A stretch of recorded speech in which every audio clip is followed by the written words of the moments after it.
Hi guys, hope everyone is doing really well. Today I've been on a road trip and I've spent 4.5 hours driving, and I went to a tool meet auction, and these are the items which I came back with. Some interesting items, mostly off a friend of mine who goes to France and buys tools, brings them back to the UK and sells them. I got this from a buddy of mine, John Bergola. John Fragola, and then the rest of the items I got all from the guy goes to France, my mate. So without further ado, I'll show you what I picked up. I got this wonderful Mauser type wrench. It's identical to a Mauser. I need to go to my garden storage to have a look because most of these items live in the garden, but I'm surmising this is an unmarked Mauser wrench because it's identical. We've got this which seems similar to the ones I've picked up recently, which is like a French type Clyburn, and I'm sure I've got some similar, so it rang a bell. So I'm going to check also in the outside garage. I got this from my friend John Bergola. Fagola. This is a Wakefield wrench, Worcestershire, Massachusetts. Now I know I've got one.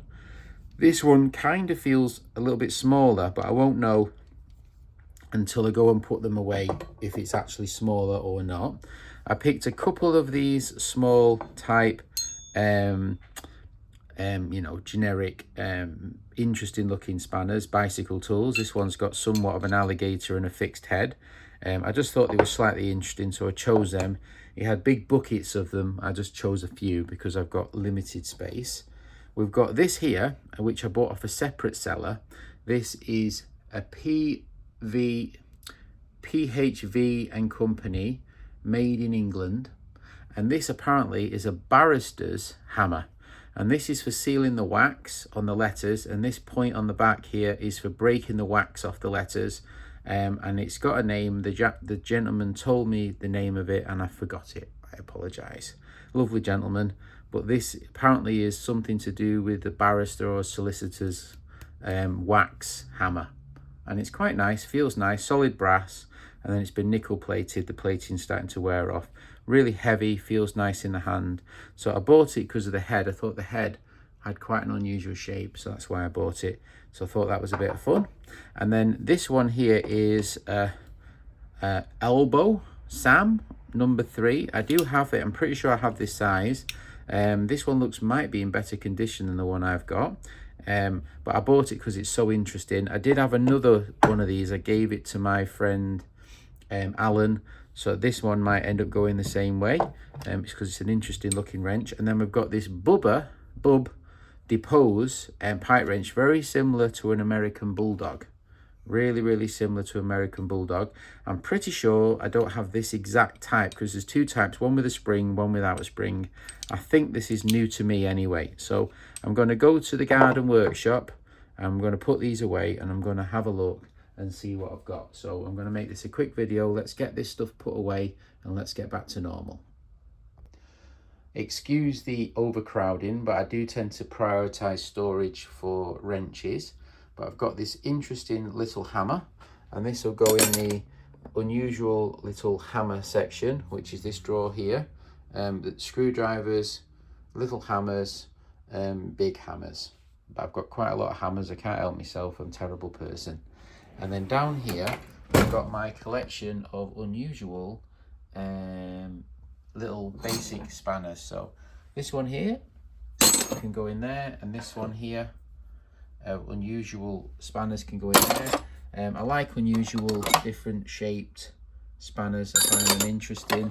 Some of them are all sorts. Amazing how many designs they came out with back in the day for bicycles. Everyone was for a certain tool or a certain type of bicycle or whatever. So what's in there? Some sort of ratcheting thing. So yeah, really interesting. Sometimes I see them, I pick them up, I throw them in the drawer. All right, let's go to the garage, take a look there. Right guys, I'm in the garage now. This is the one I was talking about. We've got two types. We've got the type without the spring, and then we've got the type with the spring. This one is missing the spring, but it was originally a spring version. And this one is without, and I believe it to be one of this type. So we've got a number 0, a number 1, a number 2, and a number 3. I don't know if they made a number 4, and then we've got a 2, a number 2, and a number 3, but they're stamped differently. As you can see, they've got a slightly different shaped handle than this type. So yeah, I really need to work out something for the rust in this room because it's unheated and things are really getting rusty and crusty. So I need to figure something out. If there's any suggestions, put it in the comments. And then this is the one I thought was similar, reminded me of the ones I picked up. And looking at it, I think it's right. I think that's a number 10, a number 20, a number 30, and a number 40. So it's probably in centimetres, 10, 20, 30, 40 centimetres. So nice addition to the Clyburn type drawer. Here we've got the German one. Just here, we've got the new edition. If you look, the wheel is on the back. I thought it was the same as these, but this is the wheels on the front. But you can see it's the same design, and it's got the same knurling of wheel.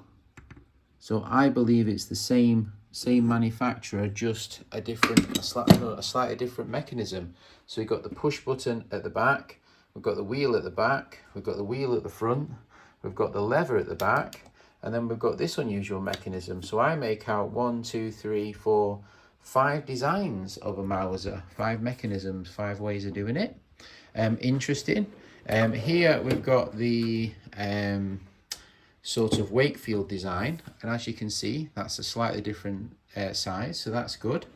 I was pleased with that. And then last but not least, I went to the pipe wrench drawer to take a look, and we've got this OLB elbow, number 3, and I've looked here. This is an Elbow Sam number 3, made in France. I don't know if you can see that, made in France. And I thought I already had it, but looking at it, mine says it's made in England, patented in England, manufactured in London. London, was it Cransley Works, Garrett Summit Street, London, SC1, IC1, whatever.